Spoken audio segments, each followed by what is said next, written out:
Scene 3. In the darkness, we hear a voiceover. It is Prue, and then Juliet. Brain cancer, quick growing, inoperable, no cure, short and sweet, end of story. I knew for 6 weeks. I only told Cody and the shaman. She helped ease my pain with concoctions of I don't know what. It sort of eased the pain physically, didn't come close to touching the mental and emotional pain. She said it would be up to me to fix that once I crossed over to the other side, although I don't seem to be there yet. Who would have thought a Catholic turned atheist throwing a Hmong funeral ceremony would end up in purgatory? I guess we should have called a rabbi. Mom? Lights up. Juliet is holding the martini shaker to her eye. Pam, Dave, Marco, Diana, and Burns have left. Cody sits silently next to Juliet. Moon stands over the casket. Prue is sitting on the side of the casket. Her legs hang over the side. Brenda enters from the NBC room. She approaches Juliet. Oh, what did I miss? A knockout. You don't look so good, girl. I threw a punch at that sex-addicted three-name motherfucker and he ducked. And then her face just kind of took it. Kind of took it? Well, all of it. You knocked me to the floor. If it weren't for something that Shaman put under my nose, I'd still be out. Carbolic acid? Seriously? You keep that stuff around? Moon laughs hysterically. She looks at both of them for talking at the same time. Prue gets it and laughs. Mirror, mirror on the wall, I am my mother after all. Brenda, Cody, and Juliet are mystified. Prue could always take a punch. Like mother, like daughter, I see. It's about elevation, girl. Ice and elevate. A bruised face is no different from a bruised foot. My mom used to say that? Why were you fighting? Because he said, he slept with her, my wife. Holy shit. Yeah. Well, good for you. Yeah. Sounds like you deserved it. Yeah. He did, but I didn't. She shifts the shaker to pour a shot for herself while it's still on her eye. Brenda helps her. Nah, you're all right. A little shiner. I've had worse. Well, I certainly haven't. Welcome to the club. I'm sorry. I said I was sorry. You knew, didn't you? No what? Oh no. That she was dying. Did she tell you she was dying? Or even sick? Well, I knew it. I was minimizing the damage. She lied. I didn't lie. You lied. no, I never lied. I was trying to preserve my image. Withholding pivotal information is lying, Cody. My image in your mind. It's what she wanted. I told her that, I didn't want you to see me like that. You're an accessory to a No, lie. I told her to tell you. I begged her Well, to tell you. fuck her. I had a right to know. Well, don't you think I know that? Are you even listening? No, I'm done listening to you, Cody. She gets up and moves to leave, grabbing her coat and bag. It was my fault, Juliet. I didn't want you to see me like that. Those images. I had a right to know, Cody. I agree, Juliet. I had to protect you. I didn't want you to have those be your final images of me like that. I had a right to say goodbye, and you and she stole that away from me. Oh, she didn't want you to see her like that. And now I have to live my life with things unsaid. Do you know what that feels like? Stop blaming me. I'm blaming both of you. Blame me. Don't you think I wanted you there? What? Do you think I wanted to see her like that? Alone with no one else to help feed her? Clean her? Christ, Juliet, I tried, okay? I tried to convince her to let me call you. And she made me promise. I couldn't do it all. And fight her. It was just too much. It was too much. Cody, I never wanted to keep it a secret from you, but I had to respect her. Or else the last few weeks would have just been more frightening, and it couldn't end like that. I'm sorry. Just please don't blame me. Blame Blame me. me. Moon? Your mother told me. Your mother acknowledges her fault, and so do I. My mother acknowledges her fault. And so do I. Well, you tell my mother that not telling me was a dick thing to do, okay? And it completely strips me of my power to say goodbye. Tell her that she cheated me of an opportunity to make things right, and for that I cannot forgive her. She knows. Does she? Yes.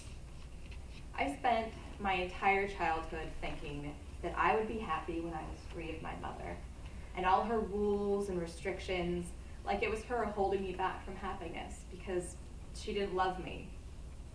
There was no coddling, no comfort, no emotional support from my mother. You only knew her as a child knows their parents. Can I tell you another thing Dr. P used to tell me? I won't stop you. At this point, I'm practically numb. Dr. P would say, before you can live free of addictions or phobias, that part of you has to die.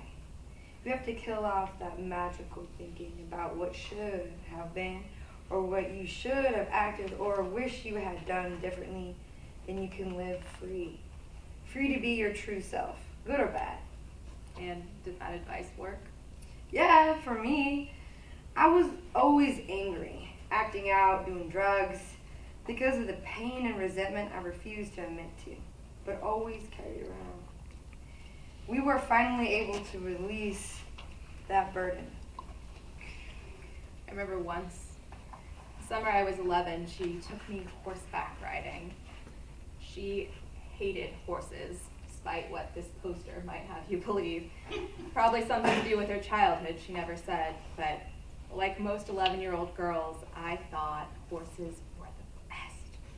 And I spent the whole summer begging and pleading for any sort of contact with a real-life horse.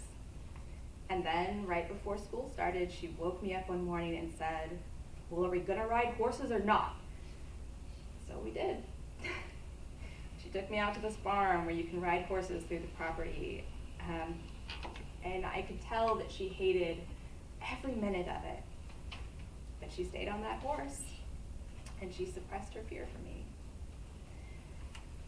My mother was very complicated, and we had a very complicated relationship. She loved you, Juliet. And she's in you, too. A part of her gets to live on. I know there was love, just not in the ways I thought were important. She gave me things, but all I really wanted was her time. When I met your mom, I was in a bad way. She helped me turn my life around, really. I wasn't talking, not a word from you. Now look at me. Prue should help me become who you see before you. Or we should got me talking. Do you know how I know you? Let me tell you, because I doubt you've ever really heard my name before. But girl, when I wasn't talking, you were all your mom wanted to talk about. I mean, she would make a point about me by telling me something about you. I guess it's hard to fill the silence with a kid who won't let you help them. So she started saying things like, well, my little girl Juliet this, or my baby Juliet that. You were this girl out there who I knew about but had never met. I was jealous of your place in that woman's heart. I never had that. The one person I knew who loved me with every fiber of his being, I found dead. My little brother was my heart. And when he died, the world was over. I didn't give a flying fuck they pulled me in jail, but if it wasn't for your mom and the love she had for you, girl, I'd still be there. Mute and angry as pissed off rhino in traffic. You have to step out big to follow your dreams, and your mom did. And it's hard to realize those that you are working the hardest for might not know you love them. Your mom, bless her soul, had ambition, and she wanted to get big, Oprah big. But she'd do anything for you, which is why she was the hardest on you. She wanted you to be equipped with the strength to stand on your own. make something of yourself. And Prue, she wanted to make sure her daughter would be a great force, a mountain. No dickwad could push over because you fucking own the mountain. She was so hard on you because she cared the most about you. It's a little fucked up, but honey, I'd give my left tit to have someone to love me as much as your mom loved you. I might be a little coarse. Growing up in jail can do that to a person. But what it also can do is make you see the truth in something. Your mom loved you, Juliet. Loved you so much she made herself miserable trying to make sure you had everything you might need to be successful. And look at you. You look like you might own some mountains. Prue was human. And every human has short-sightedness. Maybe you wanted more hugs. But Prue hugged you in the way she knew how. Juliet, I'm glad you have that. And I'm also glad to finally meet you.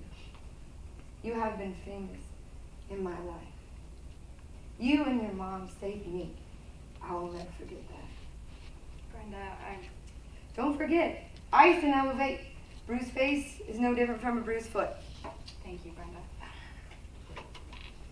So I'm gonna head out. It was a pleasure meeting you, and I'm really sorry for your loss. You would make my mom proud if she could see you. Yep. So would you keep ice on that eye? Lay your burden down. She exits. Moon walks over and opens the window. She stands staring out. Pam and Dave James Watson stumble through the hallway door, and they have switched shirts. Dave James is covered in lipstick, and both have the faint giggle of "we just did it in the bathroom" in their voices. Cody stiffens as Dave James enters.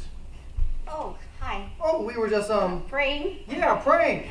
for Prue's dirty whore of a soul. Excuse me. What did I say? Don't talk about her like that. I'm sorry. I told you I have a mental problem. I know. I love how messed up you are. I just say the first thing that comes in my mouth. Oh, I'll give you something to put in your mouth. Yeah, my lying, filthy mouth. They begin to make out. Everyone is in disgust. Juliet heads for the bathroom. I can't. I just can't. Yeah, buddy, better move out before I hit some other chick on accident. Let's do it now. Not here. Come to my car. They keep making out as they exit. They slam into the NBC room door and get pushed onto the floor as Burns and Marco enter. They aren't hurt or distracted in the slightest. Seriously? Excuse me, couple on the floor? They can't hear you. Just get rid of them. Marco drags Dave James Watson and Pamela out the stage left door. I got it. Nobody help me. I'm doing it. You're doing a fine job, Marco. Really. Going above and beyond today. Thank you, Mr. Burns. That means a lot. Still struggling with them. All in the room ad-lib. Great jobs. Great job. Great job, Marco. Yeah, thanks, Marco. She looked great. Watch their heads on the doorframe there. You have a bright future here at Burns Crematorium Memorial Rose Garden. And the knees. Watch the knees. My girlfriend will be so happy, Mr. Burns. And shut the door. There. Thanks. Good boy. I think we're ready to remove the deceased. I mean, if it's okay, really, we ran overtime today. There are no more rituals, are there? The shots. She indicates her rifle. Oh, yeah. The permits are in order, so fire away. Marco re-enters. Fire a will. Marco ducks. No, hey, it's okay, Marco. Not yet. Yes, then we will have 7 more days of mourning, but that will be at Dr. Parker's home. Wonderful. I mean, thank you, of course. Mr. Montana, I do have some paperwork that needs your signature if you'll come to my office. Sure. Thank you, Moon, Vang. This thing was a pretty good send-off. I'll see you up front. Marco, Burns, and Cody exit. I hope for your soul that Cody pays all your debts. We don't want anything negative affecting your family or preventing your soul from returning home before it begins the journey into the afterlife. I took care of all that. Good. It's also to ensure that you will be reincarnated, the return of your essence to the universe. But you have to address all unfinished business. You have to find your coat. I don't know where my coat is. I don't feel like I've finished any business. I don't have any power here, Moon. can't even hold a Dixie cup, let alone a coat. The coat is not a coat. The coat is a placenta buried under your house at the time of your birth. It lies in wait for you. A cocoon we shed as we move from one world to another, one life to the next. You have to go back to your coat. To be reincarnated, to move to the next life, this is the coat you seek. A placenta? Are you fucking kidding me, Moon? Did your mother bury your placenta under the house or the bed of your birth? Of course she didn't. That would have been an act shy of witchcraft in my town. Then you cannot take the next step toward reincarnation. What the hell am I doing here? What the hell did I even pay you for? This is a scam. It doesn't mean all is lost. You must begin your journey a different way. But it is obvious to me that there are things left unsaid. That is why you aren't seeing the signs The signs? of transition. What do I need to say? What? What do I need to say to get out of here? To fly to the heavens or fall into hell? To just get out, I don't know, get out of Calistoga, out of this life, out of this day. Moon moves to the window, rifle in hand. She is leaving. Maybe it's not you who has anything to say. She hops out the window. Prue is exhausted. She walks slowly toward the casket and gets back in, sitting, thinking. Physician, heal thyself. Juliet enters from the hallway. She walks to the casket. She and Prue are close enough to be having a normal conversation. Mom, When I was raising you, I wanted to spare you the hurt, really, that I suffered. I hated being needy. I hated working for men who had half the brain I did, not getting deserved recognition for my research and work. I wanted you to be strong with armor plating around your heart so it wouldn't break. Well, I got what I wished for, a tough, smart cookie that knows what she wants but doesn't have the time or patience for me. I love you, Juliet, honey. Don't wait too long to let go of this, all the hurt I caused you. Maybe my death will set you free, and maybe your love will free my soul. I don't know how this works. I've never died before. Mom, I loved him. I thought Cody was the one. I was so jealous and disgusted when the two of you started becoming friends and dating and then married to my boyfriend. My fucking future, he spent it with you. Do you know how insulting, how embarrassing that was for me? I became the mom and you got to live the life I imagined for myself. Yeah, we broke up. I was 22, but we could have had a future. I don't know, and I'll never know. But the worst part of it was that you two had each other, and I had no one in my corner to vent to cry to. I was lonely and rejected by my mother and my love, my future and my past. So I left, and I was am angry, still so angry at you. I spent so many years thinking that I was going to be happy when I was free of you, like you were the only thing holding me back. So I flew to the other side of the country and I cut you out of my life, but you know what? I never found that happiness. Instead, I just had this hollowness inside of me, and I kept trying to fill it with work and money and shiny little status symbols, but it was never enough. Because that's what happens when you hold a grudge, Mom. It's just this beast inside of you, and it keeps constant feeding, and it's only hungry for negativity. So I just keep rehashing the same sad memories over and over, and I would dwell on them to the point that I forgot everything else, forgot to fucking live. And that's what I've become, your beastly shadow. I've erased all that was positive in my childhood memories, but I know that there were positives, and I recognize that I've become pretty ungrateful for all that you did give me. I can see that now. And I did miss you all those years. I miss you now, and more than anything, more than my anger, I just wanted an opportunity to tell you that I do love you, Mom. You're my mother. You're fucked, but you're the only one I'm ever gonna get, so it's okay if there was no coddling, no overt affection, no terms of endearment. What I realize now is that there was love, my mother loved me. You didn't do a great job of showing it, but then I didn't either. Maybe we're just too similar in the end, too stubborn, each waiting for the other to make the first move. And I don't know what to do now that you're gone. I always wanted this freedom, and now I'd rather just give it back, just so we could sit here and fight one last time. I'm sorry. I never made it easy for you. But I'm so proud of you. And I'm really sorry I was so selfish. And Cody, yeah, I really fucked that up. At least you're getting a windfall. Maybe that will help with the emotional distress. But Juliet, I do love you. You're my baby. Bye, Mom. We miss you, but we'll be okay. Oh no, don't go. Don't leave me here. Juliet exits into the NBC room, leaving the door ajar. Bye. Goodbye, my baby. I'm so sorry. I love you, please. Hear me, please? A rooster hops into the room through the window and steps gingerly into the room. You scared the shit out of me. Goddamn farm town. Shoo, shoo. Get out of here. Mr. Barnes, Moon, come back. I think this thing can see me. Shoo, shoo. Get out of here, you damn rooster.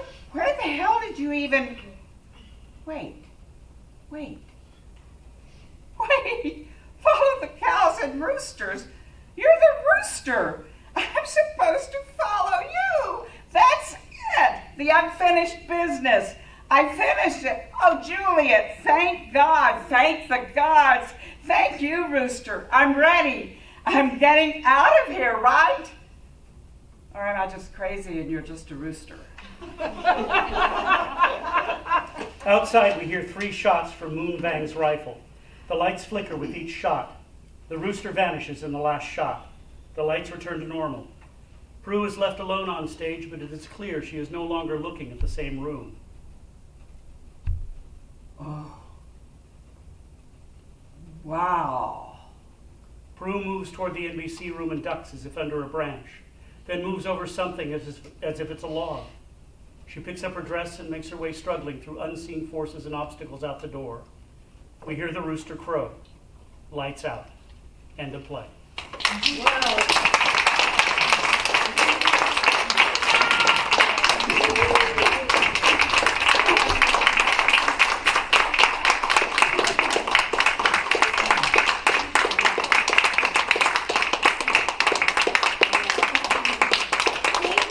guys so much. I'm so proud of all of our actors and writers, and I wanted to acknowledge Regan here as well, who is so proud of this. I feel like a little piece of every single one of us is in this, and it was so fun to be able to play and collaborate with all of you. I am so proud, and I hope that you are proud and enjoyed this experience and got to share it with your friends. And now we have a document of it for all time. They will be safely protected in our names, as Kristen said she's going to do. And yeah, have a great night and a good life.